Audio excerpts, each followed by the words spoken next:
सीता जी हनुमान जी की प्रशंसा करने लगती है।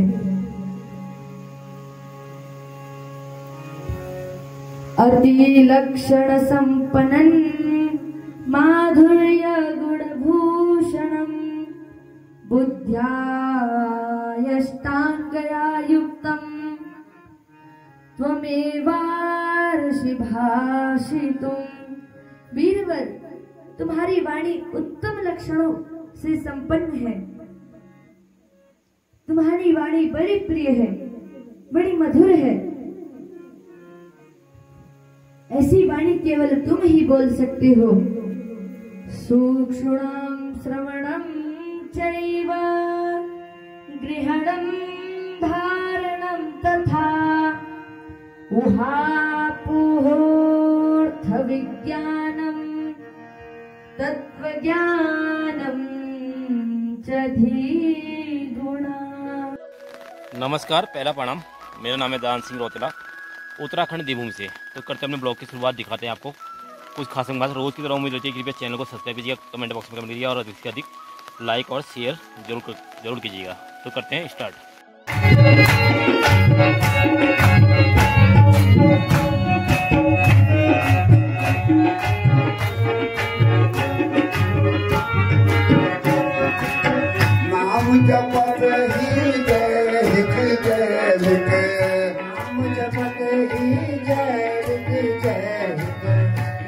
जपत ही जय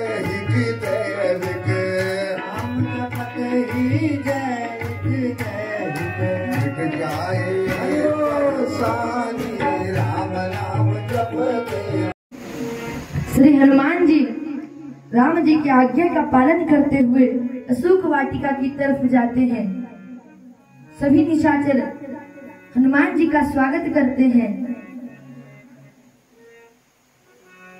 और उसके बाद सीता माता के पास हनुमान जी को लेकर जाते हैं। हनुमान जी माता को प्रणाम करते हैं। सीता जी कहती हैं कि हे तात, हे हनुमान, श्री रघुनाथ जी की कुशलता बताइए, क्या वह कुशल हैं? सब विधि कुशल कौशलाधीशा, सब विधि कुशल कौशलाधीशा, मातु समर जित्योदस सीसा, मातु समर सब विधि कुशल कौशलाधीशा,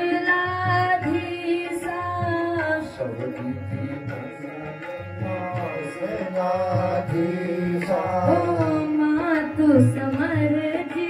तो मेरे साथ हैं महाराज जी हरिनारायण स्वरूप जी और उनके पिताजी। तो महाराज जी, कैसा लगा आपको बागेश्वर धाम में? जय श्री राम। जय श्री राम।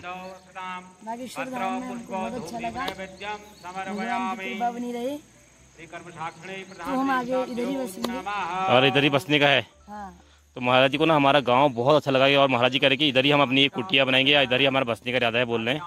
तो वही आपका स्वागत है। हम भी आपके लिए खोजेंगे कुछ कि आपके लिए यहाँ पे एक ठिकाना बन जाए। हमको मतलब भागे, आप भी भागे कि आपकी जो पहली कथा थी, इस कथा में हमने देखा कि कोई भी व्यक्ति ना सोया नहीं। इसमें अक्सर कथाओं में लोग सो जाते हैं, नींद आ जाती है, कथाओं में बोर हो जाते हैं। तो इस बार कथा में कोई बोर नहीं हुआ।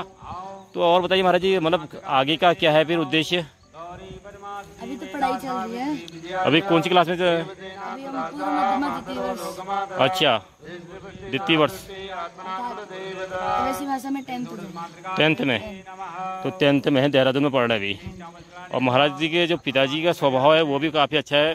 तो मैंने सुना कि आपकी बालिका भी मतलब संस्कृत विद्यालय द्वारा या गुरुकुल में कुछ पढ़ रही है। जी जी जी, मेरी बिटिया जो है, पहले तो सभी को जय श्री राम, जय श्री राधे। और आपको भी बहुत बहुत धन्यवाद आपके चैनल को कि आपने हमको यहाँ पर इंटरव्यू हमारा लिया और हमारी बात को समाज तक पहुँचाने का प्रयास किया। मेरी बालिका जो है 9 वर्ष की उम्र से गुरुकुल में चली गई थी और अभी गुरुकुल में पढ़ रही है। गुरुकुल में क्या, अभी तो यूनिवर्सिटी में चली गई है, यूनिवर्सिटी में पढ़ रही है। शास्त्री प्रथम खंड उसको कह सकते हैं हम। अच्छा। शास्त्री द्वितीय वर्ष हाँ। संस्थान की भाषा में उसको कहते हैं। वहाँ पे पढ़ रही है और आगे चल करके संस्कृत पे ही कार्य करने का उनका भी विचार है।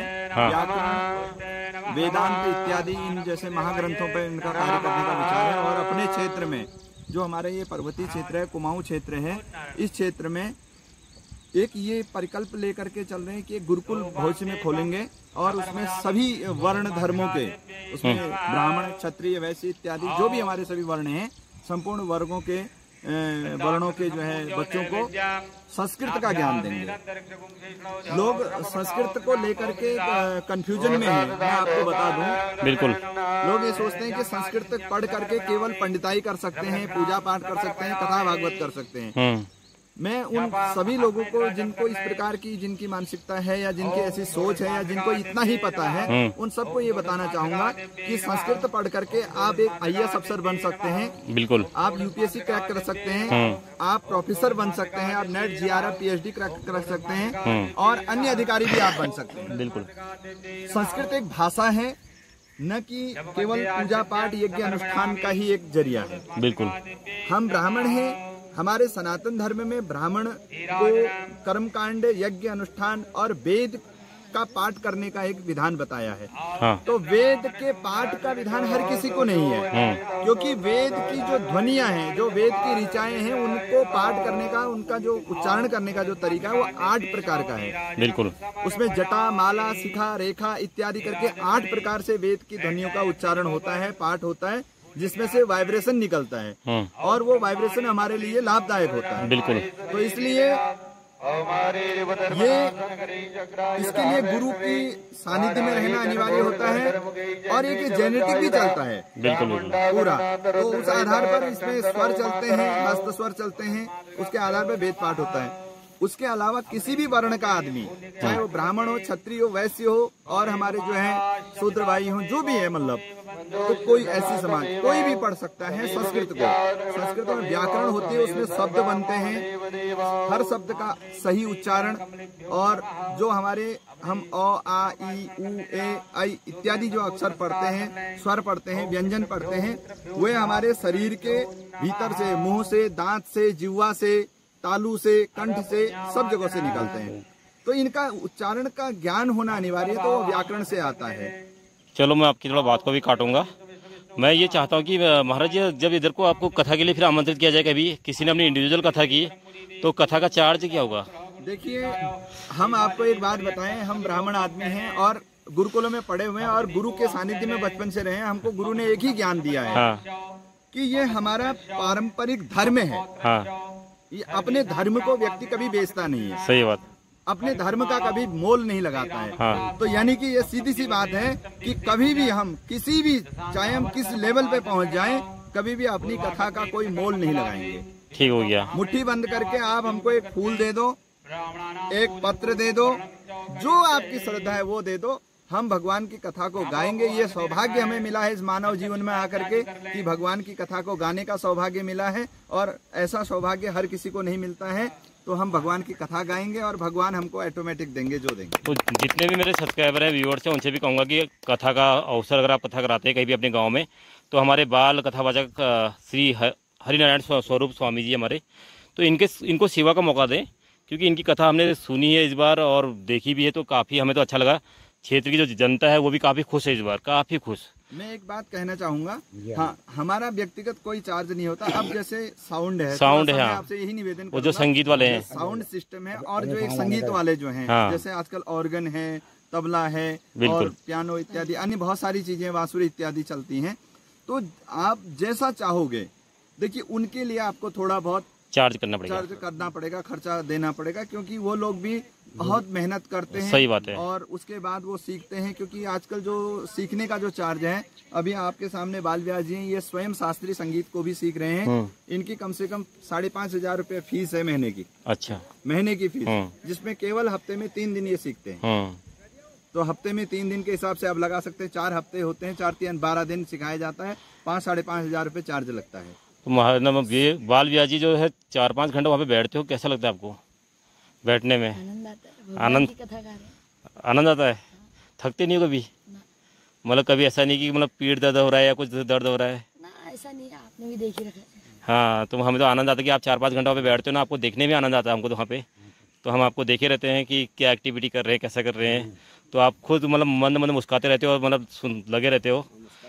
हाँ, तो ये आपकी कथा सुन के ना मतलब पूरा क्षेत्रवासी खुश है इस बार। तो ये हमारा सौभाग्य है कि आप आएंगे दोबारा तो हमें और भी आनंद से मतलब कथा सुनने को मिलेगा। तो धन्यवाद आपका, कि बहुत बहुत धन्यवाद। मैं अपने जितने भी व्यूअर्स हैं उनको भी कहूँगा कि इनको मौका दीजिए हमारे बाल व्यास जी को। बिल्कुल बिल्कुल। तो धन्यवाद व्यास जी। तो करते हैं अपने वीडियो को यहीं पे समाप्त, फिर मिलेंगे एक नई वीडियो में। तब तक के लिए नमस्कार, पहला प्रणाम। जय उत्तराखंड, जय भारत, जय देवभूमि। कृपया शेयर जरूर कीजिएगा और लाइक कीजिएगा। कमेंट बॉक्स में कमेंट करके अपनी यादें जो है साझा कीजिएगा। तो मिलेंगे नई वीडियो में, तब तक के लिए पहला प्रणाम।